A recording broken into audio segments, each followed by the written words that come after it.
gue akan kembali mengulas alur cerita dari film yang merupakan requestan dari salah satu teman kita. Nah, kali ini dia tuh merequest sebuah film yang berjudul Big Breasted Daughter-in-Law yang rilis pada tahun 2020. Menceritakan tentang seorang menantu perempuan yang mempunyai gunung kembar yang cukup besar. Ya, dari judulnya aja udah tahu gitulah ya Wak. Tapi kalau dibandingin dengan Yujung Imah, kalah telak atuh Wak. Oke lah, seperti apa cerita lengkapnya Wak? Tanpa berlila-lila, hayu atuh kita langsung aja bang berangkeun ke ceritanya Wak. Film ini diawali dengan diperlihatkannya dua pasangan suami istri. Yang satu merupakan pasangan mertua. Mereka bernama Kyung Jun dan Nam So. Sementara untuk yang satunya merupakan pasangan menantunya. Mereka bernama Kyung Jun dan In Yung. Diceritakan bahwa si Kyung dan si In Yung ini baru saja menikah dan tinggal di rumah orang tuanya si Kyung karena belum punya tempat tinggal. Namun tiba-tiba saja Kyung mengatakan bahwa besok dia harus pergi untuk perjalanan bisnis selama 2 bulan untuk bekerja dan akan menitipkan In Yung bersama orang tuanya yang sama-sama masih muda. Sebelum Kyung berangkat dan meninggalkan rumah selama 2 bulan, sebagai seorang istri, In Yung pun ingin memberikan kepuasan terlebih dahulu kepada suaminya itu.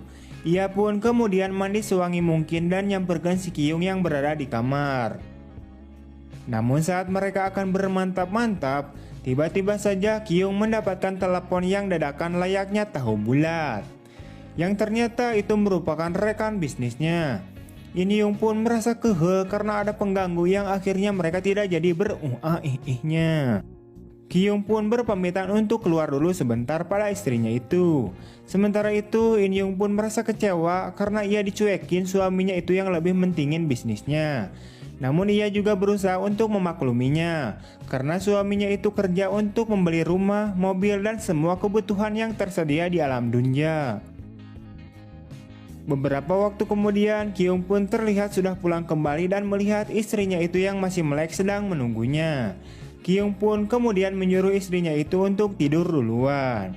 Akan tetapi In Yung meminta agar mereka bobo bareng sambil berpelukan dan sesonoan terlebih dahulu sebelum Kyung pergi dari rumah untuk perjalanan bisnisnya. Keesokan harinya In Yung pun menjalani hidup di rumah mertuanya tanpa kehadiran suaminya itu. Ia pun membersihkan rumah dan mengelap meja dengan lekukan tubuh indahnya di hadapan bapak mertuanya. Tak lama ibu mertuanya pun kemudian datang dan langsung berkata agar In Yung diam saja dan biar ibu saja yang membersihkannya. Nam So pun lalu menyuruh si In Yung untuk segera sarapan saja. Melihat bahwa posisi In Yung telah digantikan oleh istrinya, Kyung pun terlihat sangat sepertinya kehel dan merasa kecewa. Nam So pun menyadari sikap suaminya itu. Ia pun lalu duduk dan mulai berbicara dengan suaminya, di mana ia memuji menantunya itu yang rajin sekali beres-beres rumah dan Kyung pun juga mengiyakannya. Beralih ke scene yang lain, terlihat In Yung yang merasa bete, bosan, kesal berada di rumah tanpa hiburan. Ia pun kemudian nyamperkan ibu mertuanya untuk izin dulu bahwa ia ingin keluar jalan-jalan sebentar. Nam So pun kemudian memperbolehkannya asalkan tidak pulang malam. Scene kemudian terus berlanjut memperlihatkannya Nam So dan si Kyung yang sedang berada di kamarnya. Di sini Nam So menanyakan kenapa Kyung menjadi sangat cuek sejak In Yung tinggal bersama dengan mereka.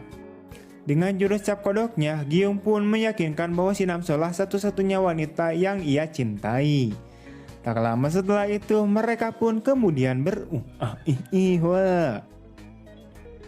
Saat mereka sedang di sisi lain terlihat In Yung yang sudah pulang ke rumahnya.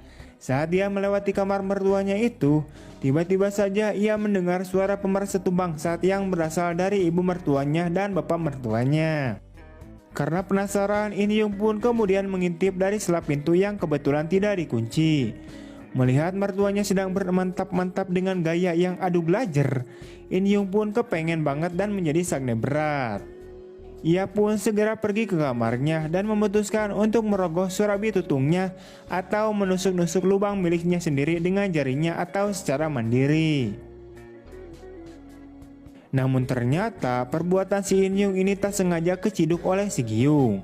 Giyung pun marah karena perbuatan si In Yung ini merupakan wujud tidak menghargai suaminya. Sementara itu In Yung pun hanya diam saja dan kebingungan untuk berkata apa. Giyung pun kemudian meminta alasan si In Yung mengapa ia melakukan colok-mencolok sendirian atau mandiri. In Yung pun akhirnya jujur bahwa ia baru saja mengintip mertuanya itu bercocok tanam. Dan kemudian ia merasa kepengen karena ia belum terpuaskan sebelum suaminya pergi dalam perjalanan bisnisnya. Giyung pun kemudian berdiri di hadapan In Yung dengan niat ingin memarahinya lagi. Tapi tak disangka si In Yung ini malah memeluk bapak mertuanya itu. Karena hal itulah emosi si Giyung pun menjadi luluh seketika. Dan pada akhirnya Giyung pun dengan menantunya itu sampai lemes.